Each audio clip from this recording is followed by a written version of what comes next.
Olá, meu nome é Isabela e eu vou falar um pouquinho sobre a fosforilação oxidativa.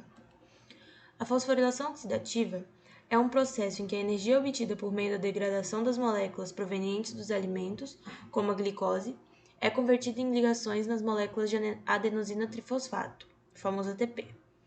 Trata-se da etapa final da respiração celular, um processo de obtenção de energia realizado por alguns organismos na presença de oxigênio, processo aeróbio, e onde ocorre a maior produção de ATP na maioria das células. A fosforilação oxidativa é uma das 3 etapas do processo de respiração celular. As outras 2 são a glicose e o ciclo de Krebs. Na glicose ocorre a degradação parcial da glicose e apresenta como saldo final 2 moléculas com 3 átomos de carbono, denominadas piruvato, 2 moléculas de NADH e 2 moléculas de ATP. O ciclo de Krebs é a etapa em que ocorre a degradação total da glicose. Ao final, são produzidas 6 moléculas de NADH, 2 moléculas de FADH2, 2 moléculas de ATP e 4 moléculas de gás carbônico. E a fosforilação oxidativa, que é a etapa final do processo de respiração celular, na qual ocorre a maior produção de ATP. Ao final, são produzidas entre 26 e 28 moléculas de ATP. Como ocorre a produção de ATP a partir de NADH e FADH2? A fosforilação oxidativa acontece na membrana interna da mitocôndria e participa da produção de ATP. Essa produção de ATP pode acontecer a partir de NADH ou de FADH2. Na primeira, o NADH se aproxima da membrana interna da mitocôndria e leva um par de elétrons ao complexo 1, e o NADH se torna NAD.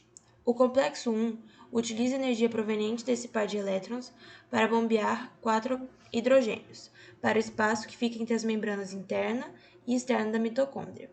Esse par de elétrons se dirige até o complexo 3, atraído pelo oxigênio que se encontra no complexo 4. O par de elétrons segue para o complexo 4, onde sua energia é usada para bombear uma molécula de água.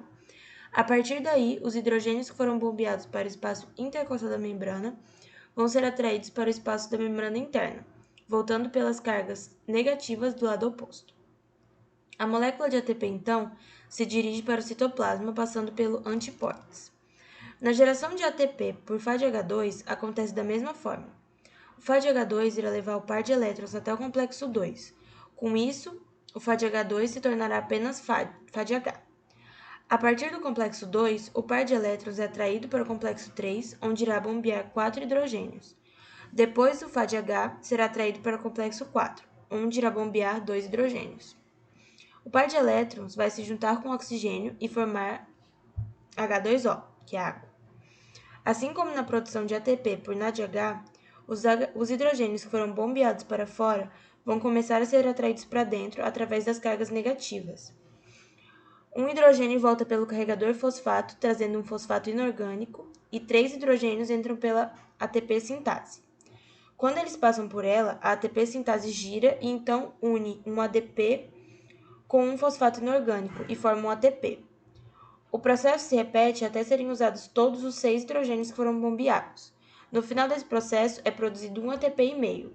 O ATP, então, vai sair da mitocôndria por meio de um antiporte em que o ADP entra e o ATP sai.